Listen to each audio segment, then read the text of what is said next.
బ్రేకింగ్లో చూస్తున్నాం. విశాఖ స్టీల్ ప్లాంట్లో చోటు చేసుకున్న ఘోర ప్రమాద బాధితులను ప్రజాప్రతినిధులు పరామర్శించారు.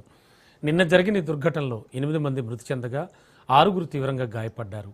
విశాఖ కేజీహెచ్ ఆసుపత్రికి చేరుకున్న రాష్ట్ర మంత్రులు నారా లోకేష్, వంగలపూడి అనిత, సంధ్యారాణి, కేంద్ర మంత్రి శ్రీనివాస్ వర్మ, ఎంపీ శ్రీభరత్, టీడీపీ రాష్ట్ర అధ్యక్షుడు పల్లా శ్రీనివాసరావు బాధిత కుటుంబాలను ఓదార్చారు. ప్రమాదం జరిగిన తీరును అడిగి తెలుసుకున్న మంత్రి లోకేష్ బాధిత కుటుంబాలకు ప్రభుత్వం అన్ని విధాలా అండగా ఉంటుందని, జీవితాంతం భరోసా కల్పిస్తుందని హామీ ఇచ్చారు. ఘటనపై కమిటీ నివేదిక రాగానే బాధ్యులపై కఠిన చర్యలు తీసుకుంటా ఉన్నారు. మరోవైపు విశాఖ కిమ్స్ ఐకాన్ ఆసుపత్రిలో చికిత్స పొందుతున్న క్షతగాత్రులను డిప్యూటీ సీఎం పవన్ కళ్యాణ్, కార్మిక శాఖ మంత్రి వాసంశెట్టి సుభాష్ పరామర్శించారు. బాధితుల ఆరోగ్య పరిస్థితిని వైద్యులను అడిగి తెలుసుకున్న పవన్ కళ్యాణ్ క్షతగాత్రులకు మెరుగైన వైద్యం అందించాలని ఆదేశించారు.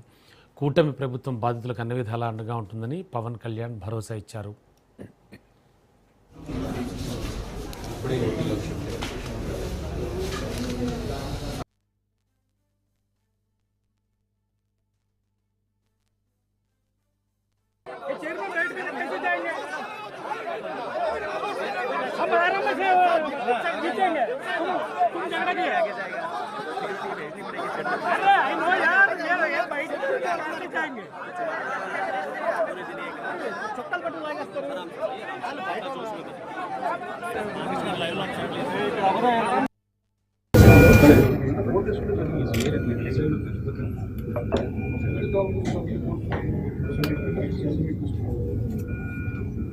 బ్యాటిల్ పట్లి బ్యాటిల్ పట్టి లేకపోతే ఫిట్నెస్ ఏముంటుంది.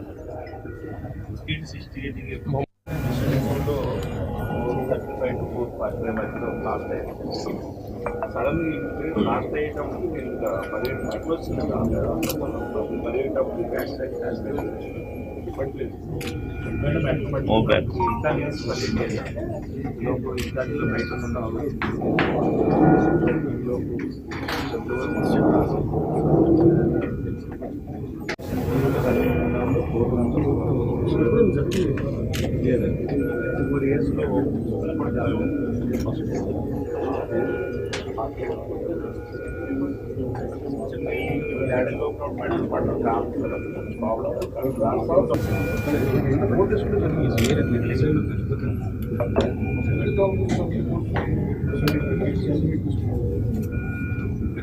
బ్యాటిల్ పట్లి బ్యాటిల్ పట్టి లేకపోతే ఫిట్నెస్ ఏముంటుంది. స్పీడ్ 68 35 to 445 మధ్యలో లాస్ట్ అయ్యింది. సడన్ లాస్ట్ అయ్యేటప్పుడు నేను పరిగెట్టేటప్పుడు బ్యాక్ సైడ్ ఇవ్వట్లేదు.